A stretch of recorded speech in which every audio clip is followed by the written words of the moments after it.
Meximove. I am so excited because I got with an idea for 3 videos on October, and that came out of the fact that I saw on YouTube a lot of videos of people doing like Halloween costumes and the ideas that you could get and makeup tutorials and blah blah blah. And I was like, oh, that's cool. I mean, it's interesting to see how they celebrate Halloween, but I thought it was just the perfect opportunity to show you guys how we Mexicans do these dates. So it's gonna be 3 videos. In this first video, I am gonna be telling you about all the cultural background of all of this, where this comes from. And in the second video, we're gonna be baking a recipe from something that is very traditional in these dates. And in the third video, I am gonna be setting up an ofrenda, which is what we the tradition in Mexico to set up a table where you put food and things, and I will explain this a little bit later. And yeah, I'm just so excited for these 3 videos. I have a lot of effort putting into this, so I just really hope that you guys like it.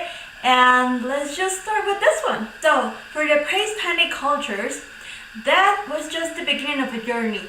The journey would last 4 days, and the traveler or that person would offer presents to the lords of the Mictlan. Mictlan was the place where they were gonna go when they died. It's like probably what we call today heaven. Okay, so this travel would last 4 days, and when they got to the Mictlan, they would met up with the gods of the Mictlan, which was, I am reading this, so I'm sorry. The lord of the Mictlan was Mictlantecutli, and the lady was Mictecacihuatl. I did it right. The traveler would offer presents to these lords, and then they would send him to one of the 9 regions of the Mictlan, where they would spend 4 years. And after these 4 years, they would then pass to another level where they would have the eternal rest and live their life at the Mictlan. And the last level would be saying, the last level of the Mictlan was known as the Obsidian of the dead. So as you can see, death was not linked to any moral or religious connotation. It was not like going to hell or paradise as a reward and a punishment for how you were in life. Actually, for the natives, the destiny of the soul would depend on the way that how they died and how their behavior was in life. For example, all the people who died in water-related circumstances, they would go to the Tlalocan, or the paradise of Tlaloc. And all the people who died in war, or they were prisoners, or all the women who died giving birth, they would go to the, hold on a second, to the Omeyocan, which was the paradise of the sun, and it was cherished by the god Huitzilopochtli. And as you can see, everyone has their own place. Mictlan was a place for those who have natural death. And I think it's very cute, the fact that children who died when they were very young, and babies basically, they would have a special place that was called, hold on because I have to read this, is it called Chichihuacuauco? And in this place there was a tree from which branches would drop milk for the children to feed. And I don't know, I think if you think about it, it's such an amazing vision, These people just have these ideas of how, where would they end after they died. And I don't know, it was, every time I think about it, I can't help to get a little bit excited because all of this is part of my culture and everything. But okay, just keep going with that. And so they had all of these ideas, but then the Spanish arrived.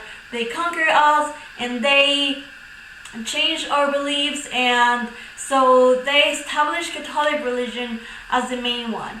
And so for them it was very hard to just to get all of these ideas of the religion and everything into the indigenous culture. So I think this tradition is it's more representative of Mexicans, because you can see all of these both cultures fused together. and join to create this beautiful thing. So in today's Mexico, the celebration will start from October 28th. In October 28th, we will celebrate it's a day that is destined for those people who died in a violent or tragic way. Then, on October 30 and 31st is dedicated to those children who died before they were born or died very young and before being baptized. And on November the 1st, that is the supposed date of all the saints. And for all those people who have an exemplary life, who were nice and everything. And on November the 2nd, it's the Day of the Dead. And on that day, the celebration can start since really early in the morning. The churches ring the bells, a lot of people go to Mass. And after that, usually people tend to go to the cemetery and they can garnish the tombs and set an altar on top of the tombs, or they can set up ofrendas at home. So in this sense, death is not absence.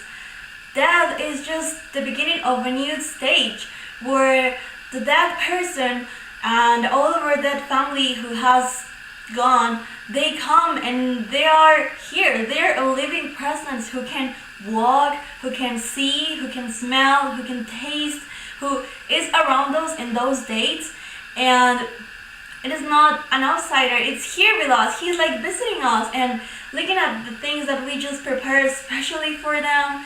And I think the metaphor of life itself, it's contained in the altar, because that is seen as just as a constant reborn and a new part of the way. And it's just an infinite process that makes us understand that today we will be the one hosting the party, but next time we will be the guest of honor. Okay, so I hope that you guys have liked the explanation of all of this. I did not came up with all of these ideas by myself. I wish I was that smart, but I'm not. I actually read all of this in an article from the University of Veracruz. I thought it was very interesting. It's a very beautiful idea, and I just wanted to share it with you guys. And I will leave the links if you want to read it down below. It's in Spanish, of course, but I just think, I'm making credit for the person who wrote this article. And I hope you guys have liked this video.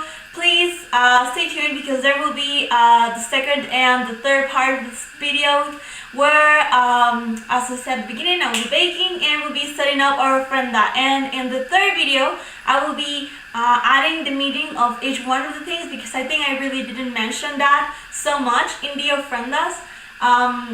So I will be setting up my ofrenda and I will be recording it and sharing it with you guys, and I just hope that you guys like it, because I'm super excited for doing it. So I just hope you guys enjoy. So if you like this video, please give it a thumbs up, subscribe, share with all of your friends, and you can follow me on all the social media that are also listed in the description box, and I'll see you next week. Bye!